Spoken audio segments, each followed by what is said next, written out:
What is up, beautiful people? It's Wolfbrother Mythos Kushranada from the channel Frost and Fist. And welcome, guys, to Wolfbrother Wednesday. So, today, working on more Minotaurs. And I am really stoked with the way the Minotaurs have come out so far. Alright, looks like we have somebody joining us. Welcome to the show, guys. So today it's all about characters, because my next project for the next rank of escalation league that my man Shroud is going to be doing, he's adding Moloch to his build, and it's just as easy to knock out a couple of different special characters as it is to do just one. So I figured I'd build up a couple of them, and so here in a minute, I'll take you through and show you what I got so far. But the first thing I'm going to be building tonight, I'm going to put some work on the Primaris Librarian. This is a sexy model, and I cannot wait to see what this one looks like by the time we're done with it.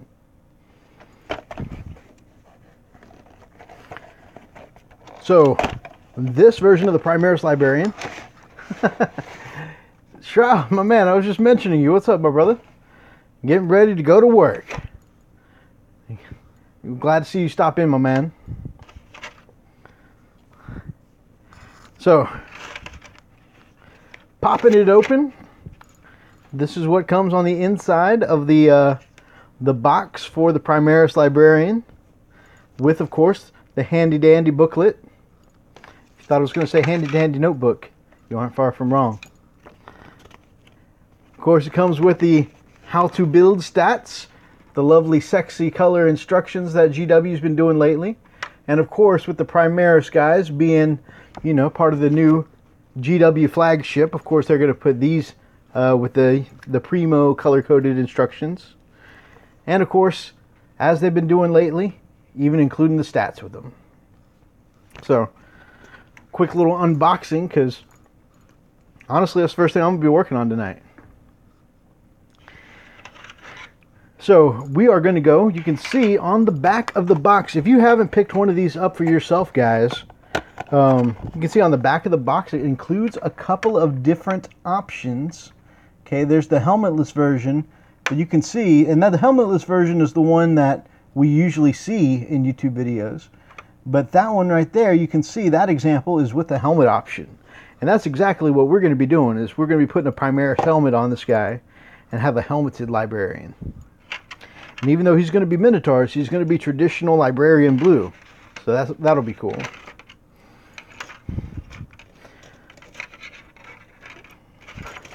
So, about to get building. Let me make some room here.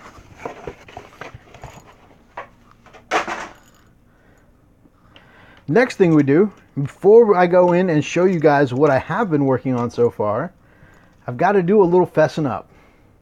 I debated back and forth whether or not I was going to talk about this, or whether or not I was going to fess up, and I can only be me, guys. That's all I can do. So at the risk of looking way less, professional, about as professional as the guy who reaches over and taps the camera while you all are watching and shakes the camera around. Sorry about that. Yeah, I'm going to go ahead and tell it like it is. So earlier this week, working on this commission here, trying to get some of these characters done.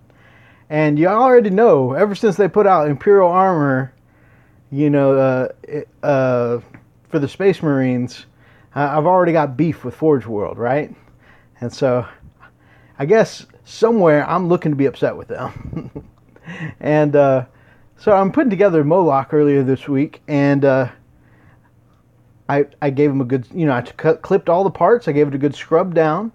And as I am going through and putting this dude together, I notice that I have two right arms. And I look, and I look, and I look, and I look, and lo and behold, I don't see a left arm. Looks like they made a mistake and sent me two right arms.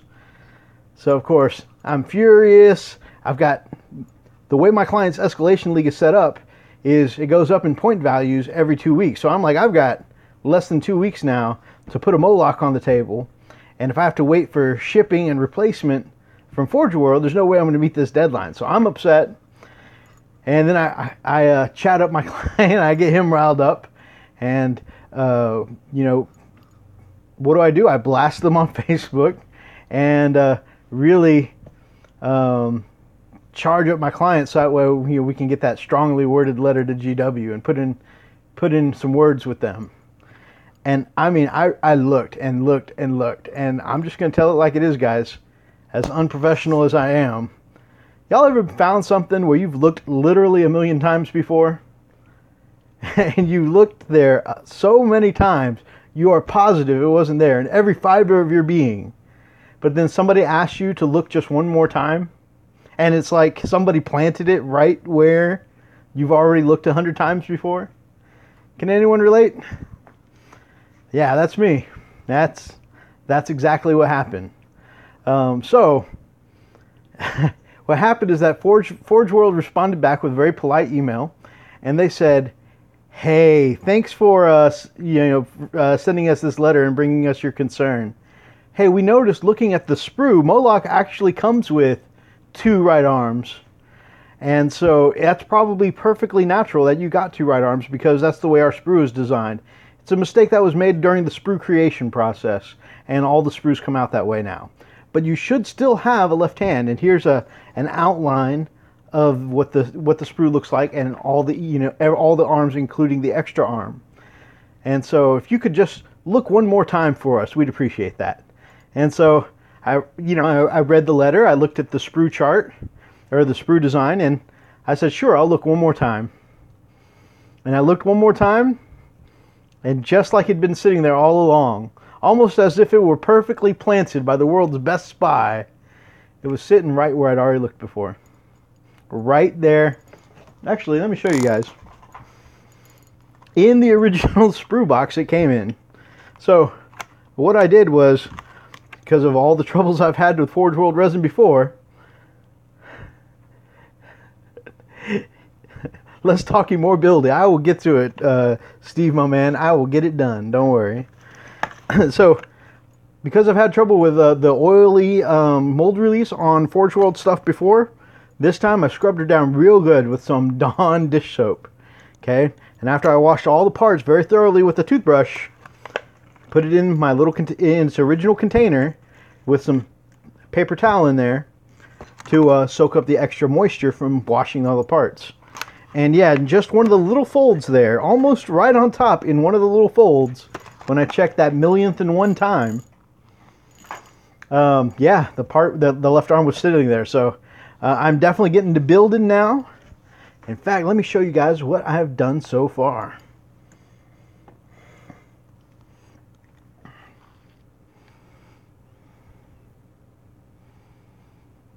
Alright guys, so these are the 3 characters I've built so far. We've got the awesome and imposing looking Moloch, Asterion Moloch. He is just a beast of a figure. He's going to look so cool by the time we're done with him. I'm just really pumped about that model. The model that did in fact have a left shield arm. Yep, I was wrong. The Wolfbrother's not wrong about a lot. Okay, that's a lie. The Wolfbrother's wrong about a lot. But the Wolfbrother was wrong this time. We got his lieutenant dude next to him. His right hand, Ivanus and Kami.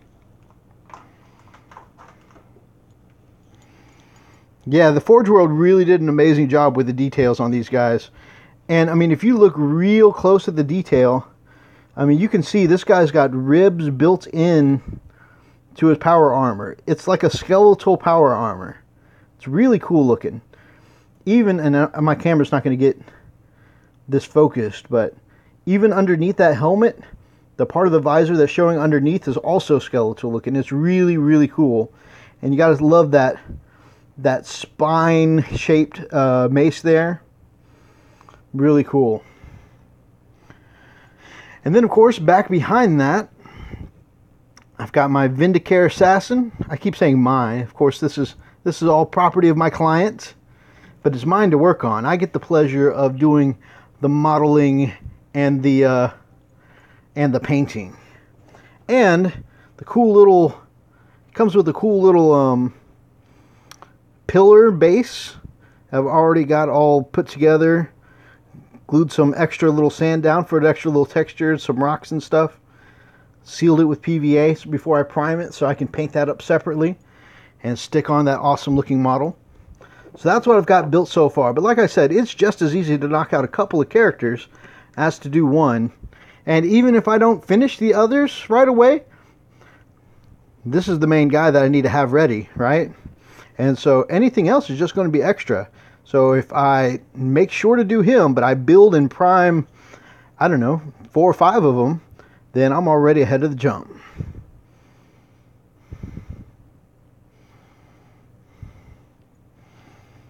And that, very professionally grabbing the camera side again so y'all can see my beefy, portly hands. Okay, now I need to make up my mind. Are they beefy or are they portly?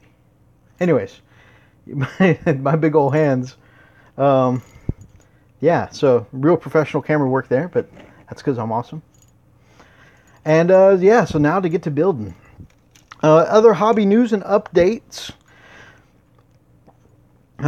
First of all, shout out to the dudes over at Tabletop Banter because they just finished an amazing 24-hour live stream for charity. They raised, I want to say, at least 180 pounds, and they were still taking donations by the time the stream cut off. So that's awesome. And they did it for a charity called Mind, which is for a charity for mental health awareness. So, you know, I think that's really awesome work that they did. And Callum and Harry did it like champs, made it through all 24 hours, keeping it all in the hobby. So they did a lot of building, a lot of painting, a lot of playing some games. They even did a few awesome giveaways, which of course the giveaways aren't the reason to participate, but they are pretty awesome. And I actually won one of the giveaways, Horus Rising, the novel. So that's awesome because I'm trying to build up my space, my 40K book collection. And that's one more to add to it. So really stoked about that. Thank you, Callum and Harry. And like I said, definitely, if you haven't checked out their channel yet, go check them out. They have awesome content. They're great guys and great personalities. Oi there! Dazrock Kushanada, one of my brothers, just popped in the chat.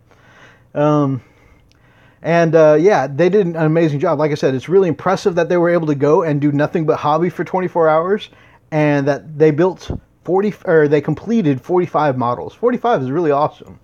You know, I feel like if I get Attack Squad done and turned in a week, like I've done a good job. So the fact that they made it through 45 models between the two of them, that's really awesome work. And like I said, raising 180 pounds for the charity called Mind. That's really, really impressive work. So kudos to them. Go check them out if you haven't so far. I see someone said, go Space Wolves.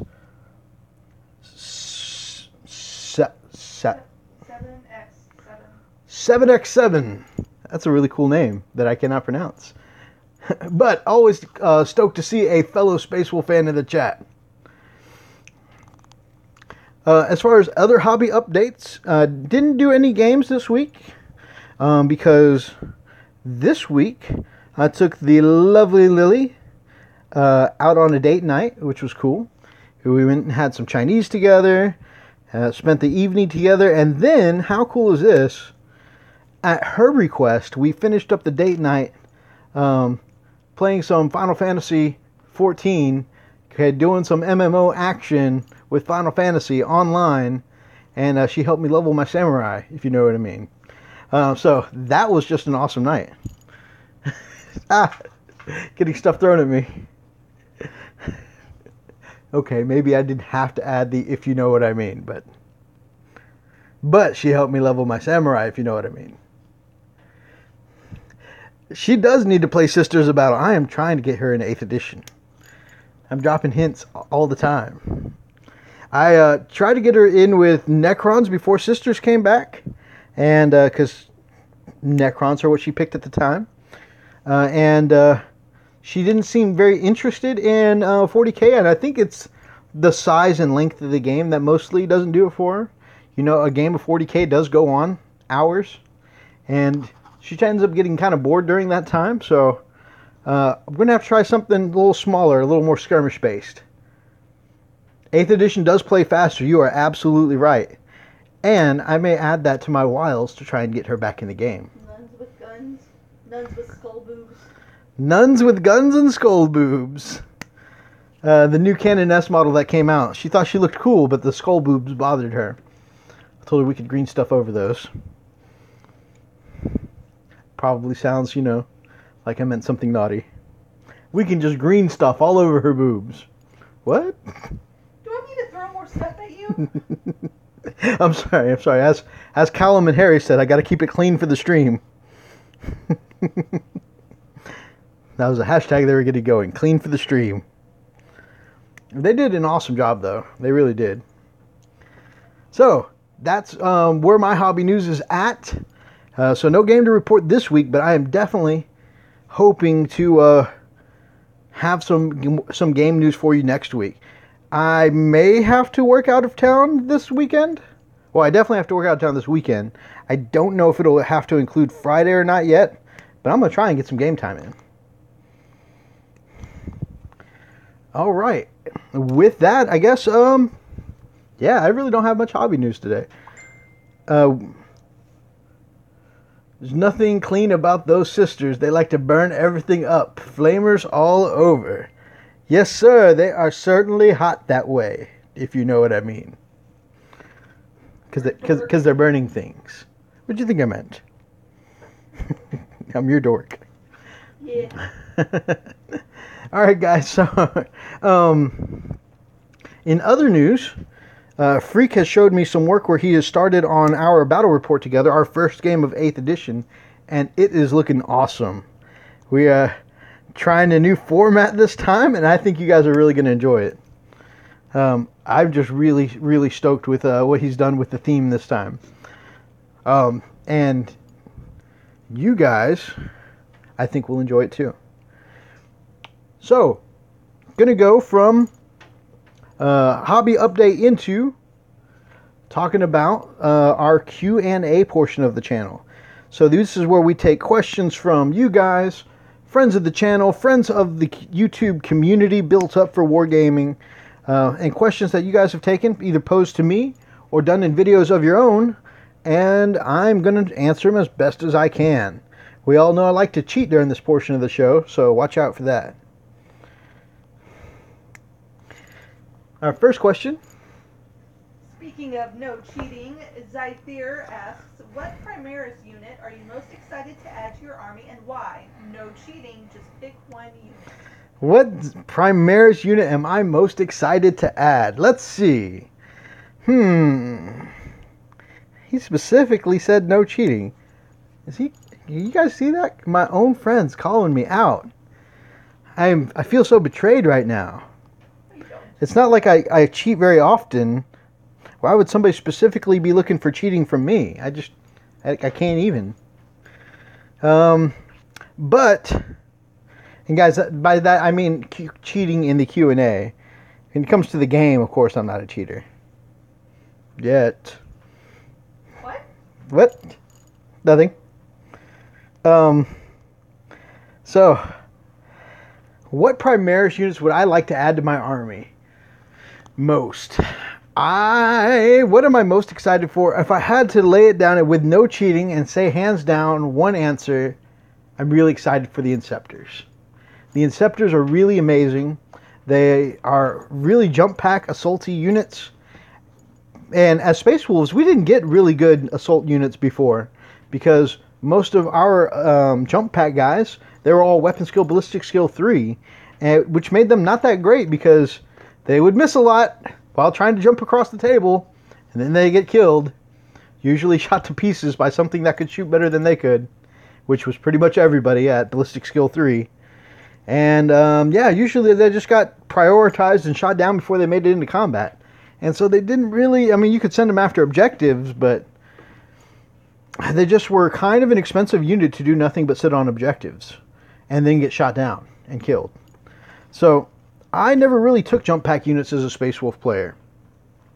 But the jump pack units for the Inceptors, the Primaris ones, they can deep strike in. They each are dual-wielding heavy bolters, going all gun kata. Guys, Equilibrium, one of my favorite sci-fi movies of all time. Christian Bale, clerics, gun kata. Check it out. Yeah, to be able to drop in a squad of people in really awesome armored jump packs, you know, these jet packs that are going to just drop down and, like clerics, gun kata everything up with double heavy bolter pistols. Yes, please. That is definitely the unit I'm looking forward to the most. I like taking heavy bolters anyways. You know, I almost always kitted out my land speeders with double heavy bolters so they could lay down 6 heavy-duty shots of strength 5 every turn. You know, I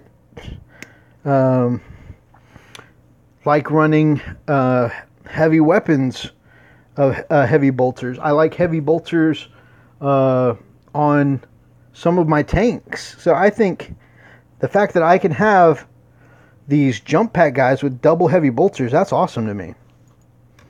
So yeah, definitely Inceptors. Now that I've answered the question without cheating, I also am going to take a minute though to talk about how I am also really looking forward to doing up the Captain in Gravis armor, you know, as a Wolf Lord and kitting him out to look awesome. I really want to try and find a way to get one of the shoulder pads off so I can put on one of my Iron Wolf shoulders that's a 3D wolf head shoulder, and have that there to, you know, symbolize my Silver Moon wolves. And I'm definitely replacing the Gravis helmet with a wolf head helm. So again, putting that Silver Moon theme on. Oh. Let's see, 7x7 asks Primaris Intercessors or normal squads of Marines, which is better. He also says, I'm building 10 Wolfguard with the jump packs and combi plasma. Drop them in 20 shots of plasma and 20 bolter shots. It's a gorgeous plan, my man. Maybe had a wolf priest for rerolls. That sounds really awesome. And you know what? I think doing it that way is awesome. Instead of taking the regular wolf jump pack guys, which are Skyclaws, in the reduced stats, doing them all as Wolf Guard and being able to kit them out with whatever weapons you want to. Sure, it's going to be a little more expensive that way, but I think taking them in that elite form is really an awesome idea. And definitely, if you would, my man, let me know how that works out, because I'm really stoked by that idea, having the elite Wolf Guard drop in all kinds of special weapons blazing and see how much they devastate. And then your first question, which are better, Intercessors or normal squads of Marines? Well, I don't have a lot of success with normal tactical squads. I do admit I tend to have subpar rolling though. So very seldom I can dedicate 10, 12, 15, 20 bolters to killing something. And with this is 7th and 8th edition, and just can't quite seem to get the job done. But like I said, I roll very subpar, and it not having any armor penetration, you know, a lot of my friends tend to roll above average. So with my subpar rolling and other people rolling really well, it's hard for me to kill stuff with a normal tac squad. So personally, I like the extra range and the added 1 armor piercing on the Intercessors. Just, I think it helps out with a little bit of my subpar rolling. But one day, Lady Luck will turn in my favor. But that is a great question, my dude. What about 10 Wolf Guard with 10 combi flamers, but it is ugly to put them on someone's what? But it is too ugly to pull that on someone. No need to roll. Oh, yeah. Just D6 auto hits, roll them up, let them take hits. That sounds pretty awesome. Yeah, it would end up being kind of ugly for the person on the receiving end of that too. Especially, yeah, wherever you drop them in. That could get nasty, sir. That could get nasty. Like I said, I'm interested to see how some of these strategies plan out, my man. Basic Miniature Painting asks, which TV shows inspire you towards painting miniatures?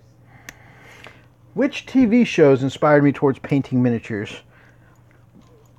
I think comic book shows. I think especially when I think of lights and light sources and shading, I think of comic book style. In fact, I'm really interested when I finally get around to doing redoing my Silver Moon Wolves, getting them outlined in a light blue or or gray blue, because that kind of reminds me of Batman style comics where his black armor would be shaded as blue or highlighted as blue.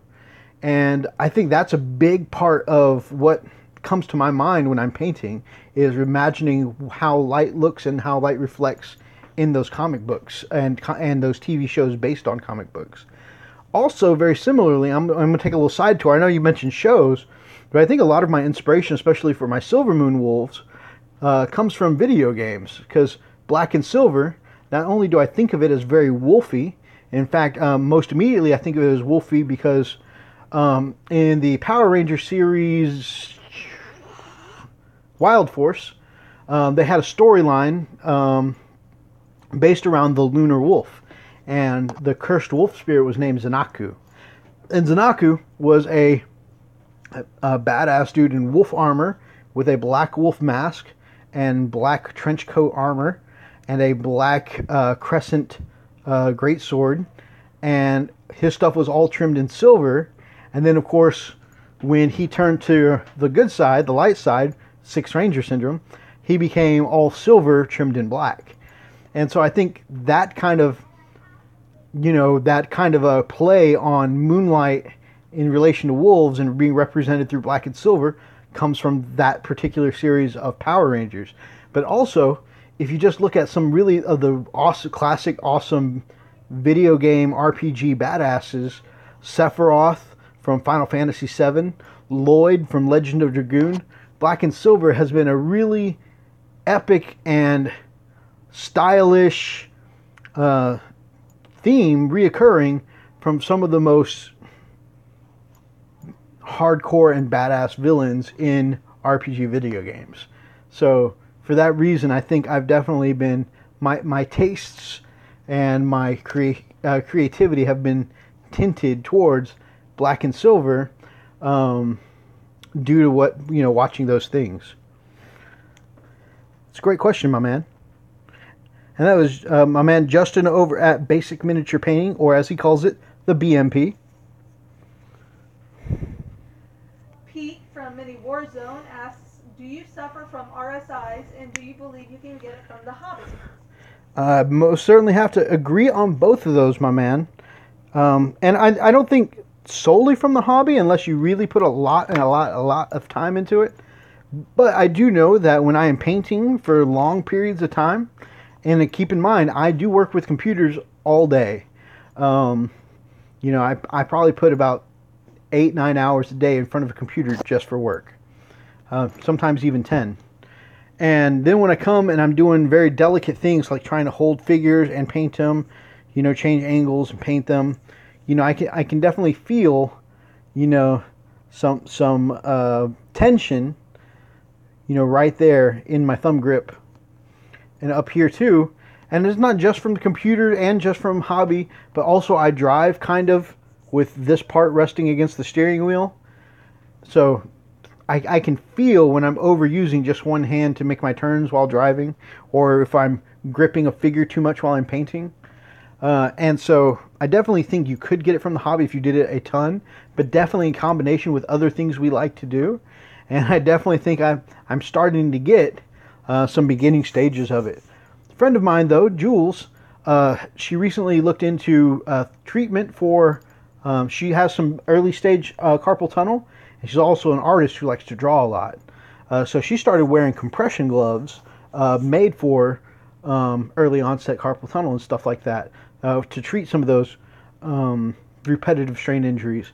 And I think I may look into the same because I intend to do a lot of painting, and I don't plan on slacking up on my hobby because I feel a little discomfort. I want to do the things that make me happy, right? So being that I have a passion for working with miniatures and painting, I think I'm just going to, get some treatment for it. Get the compression gloves, whatever I need to make it comfortable for me.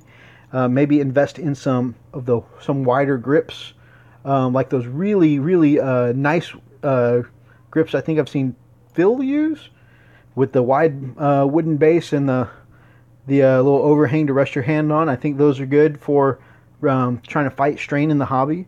And yeah, I think I'm gonna try and avoid it as much as I can, trying to get a repetitive strain injury. But you know what? If that's the cost of happiness, then that's the cost. 7x7 asks, will you show any Shadow War Armageddon games on your YouTube channel? Shadow War Armageddon. I'm going to be honest with you.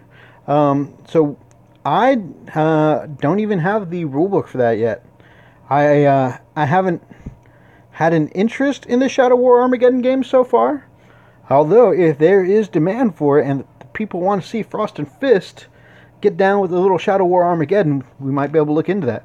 Especially since my man Shroud, the third member of our Frost and Fist family, he's got the Shadow War Armageddon stuff, and he at one point invested in an orc warband for Shadow War. So, I might get his expertise if there's a demand for it and see what we can make happen. Good question, my man. And the last question I have on here, Joe from Green Stuff Games asks, do you have a particular color or scheme that you like to use in your painting? All right, so this kind of refers back to our earlier questions with the BMP. So do I have any particular color schemes I like to use in my hobby? And that is definitely true. Like I said, I have a love for the black and silver theme. And then, doing up a year of Night Lords and learning how to better highlight and shade them. Of course, I'm hoping I learned something doing them for a year. And I found I really end up liking blue, especially combinations of blue and white. Everything from highlighting armor to power weapon effects. I really like the combination of blue and silver or blue and white a lot.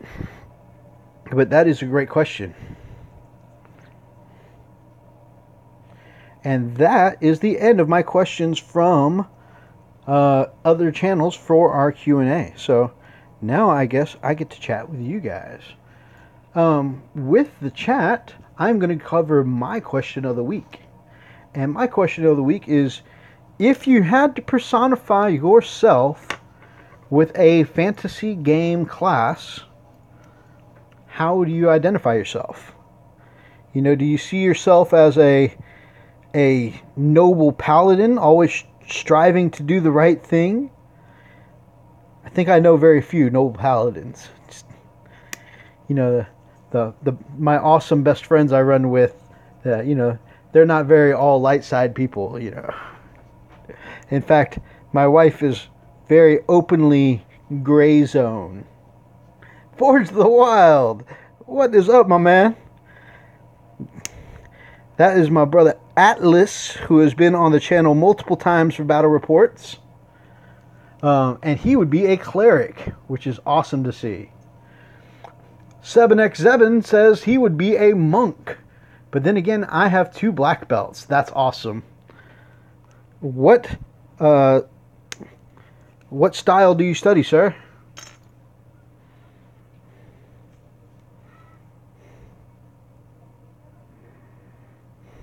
What would you be? What would I be? I would have to say... Now comes for my time for cheating.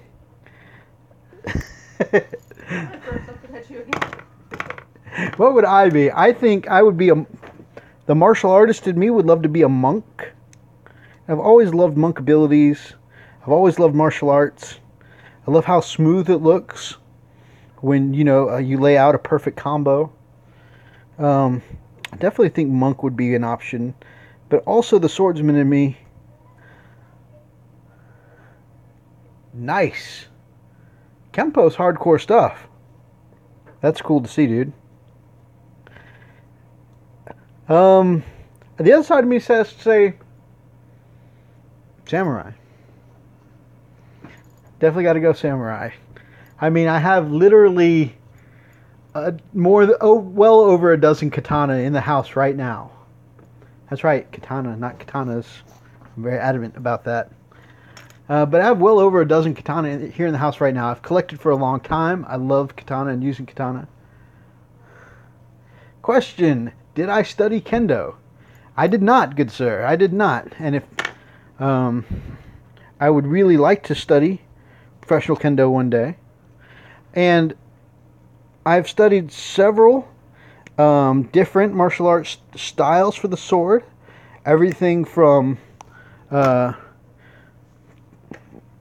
stuff my mom taught me, krabai from Thailand, to I've learned some rapier style dueling from the SCA, which is like they're kind of like year round Renfest, really.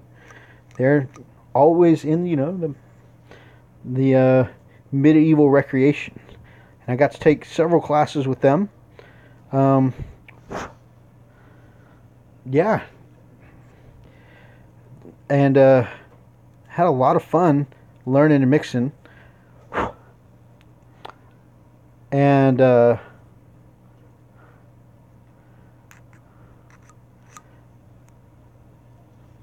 I'd really, really, really like to get into kendo, though. Although it is not a cheap hobby to get into. A suit of armor at the cheap end tends to go for like $200. On the expensive end, looking more like $5 or $7.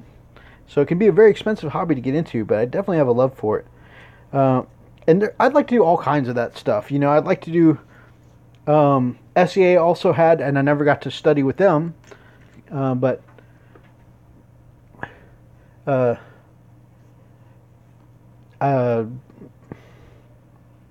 blanking words, how to word.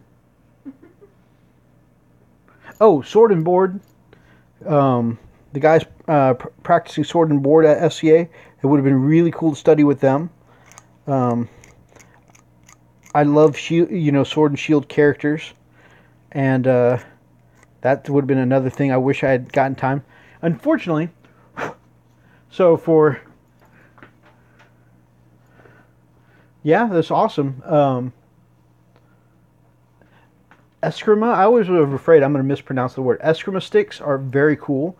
I always think of Nightwing when I see them, but definitely, actually, the cool thing is that Eskrima sticks, the style of fighting, is very similar to how sword masters in Thailand train, because they have the very same rhythm-based pounding style that they teach with Eskrima stick fighting, and is very, very, I don't know, it feels similar to what Thai people do.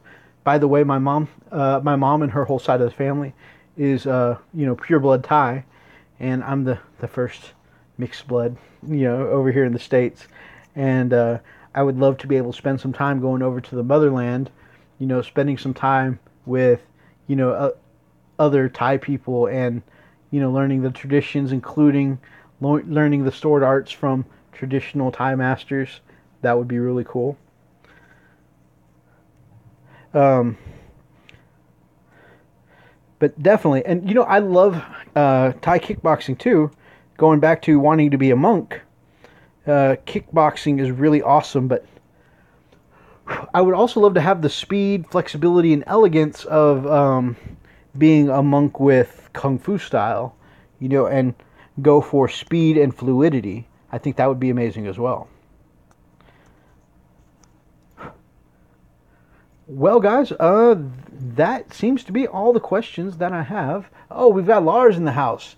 Guys, as I think I mentioned every time he pops on, Lars is the best orc player that I know. One of the cool guys from around the shop. My man Atlas says he's got a few bamboo swords if we ever need them. Hey, man, we do a saber club a couple times a year where we break out the kendo and we do some sparring sessions. So if you ever want to bring your kendo over, Atlas, we're thinking about doing a little saber club barbecue when it starts to cool off, my man. So let's definitely hook up on that.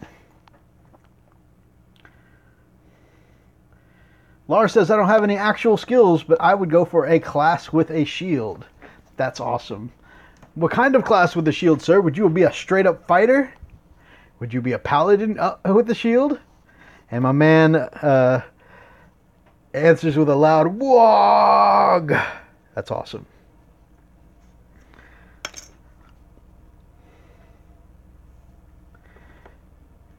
Orcs versus Space Wolves. We've definitely done it before. Lars has beaten me twice, and I think I won one time. So he's definitely got one up on me, but I always knew whether I win or lose, I always have a great time going up against Lars and his orcs. So I'm definitely down, especially we haven't played since 8th edition drop. I'm definitely down to play Lars whenever we get an opportunity for a game because he's such a great opponent.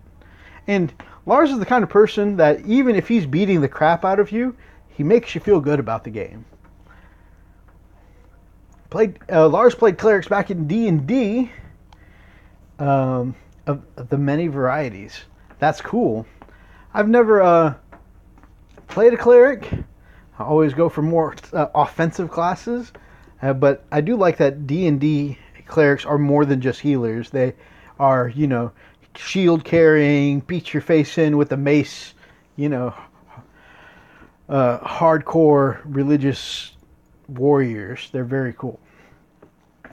My friend Jules was playing a cleric in one of our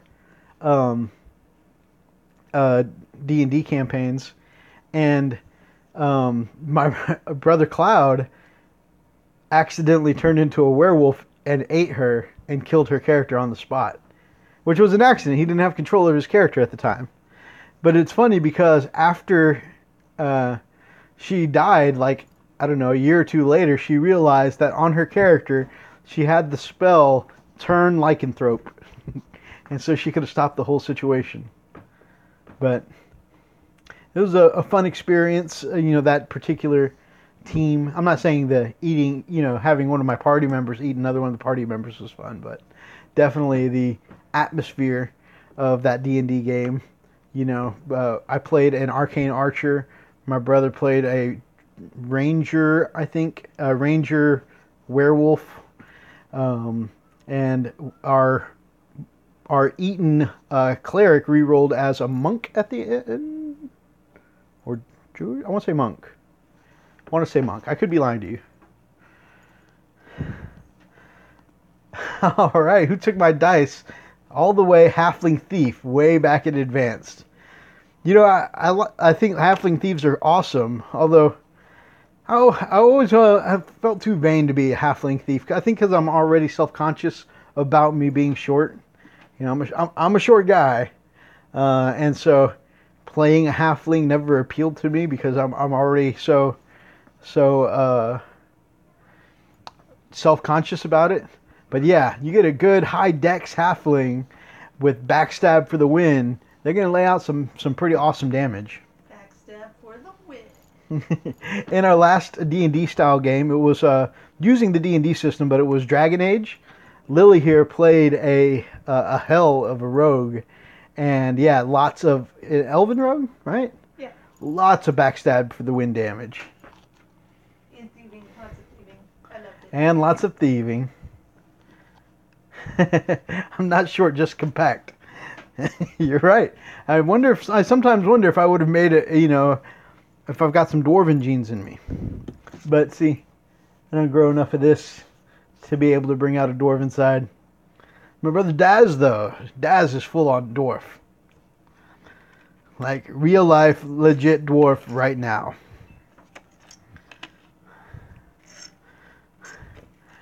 Alright guys, well, that seems to be everything, guys. And I have all these parts for this Primaris librarian ready to go. About to crack out the super glue and get them all put up together. And I don't want to just leave you guys in dead silence. So I remember that you asked about blacksmithing. Still interested in doing that sometime. I actually am interested in learning some blacksmithing because as you guys know, I love knife throwing is one of my favorite hobbies.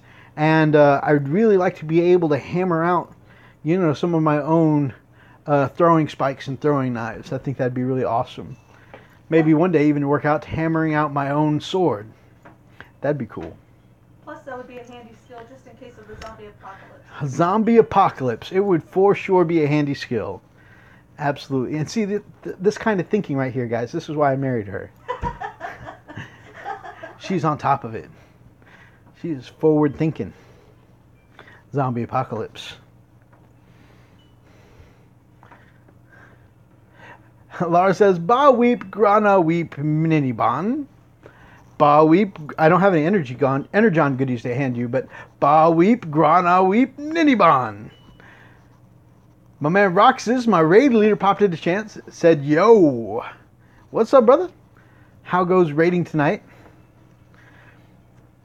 Atlas says he's got a lot of railroad spikes if I want to come and learn one day. That sounds cool. That sounds cool. We need to set something up, dude. Mythos the Blacksmith. It sounds good. It goes along with a few of my other titles like Mythos the Pure.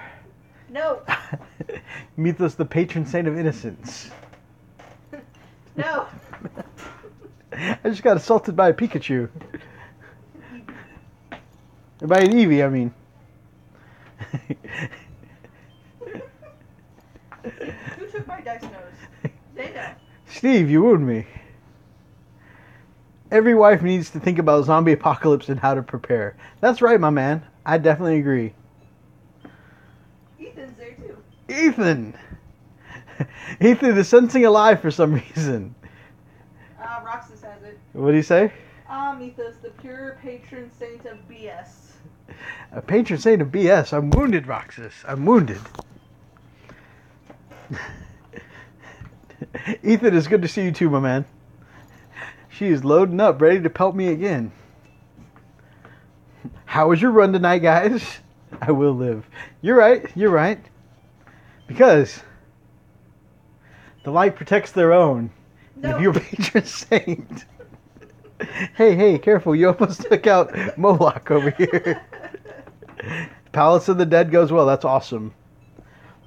Steven, we got to get you on Final Fantasy 14 or back on Final Fantasy 14. Although I say that, we don't really have anywhere for you to go yet, but we're hoping guild transfers happen soon. Or at least transfers back into our world or something. But we definitely got to get you guys all on board. Have this group of friends merge with my awesome guildmates and friends. And boom! Much explosions are being had. That's awesome.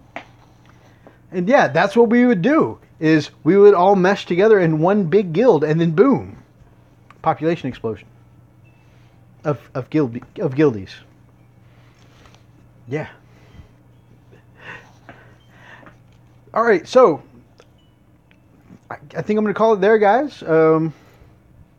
Things have kind of died down, and I'm out of all questions for you guys. Yeah, we'll definitely have to get it for you, my man.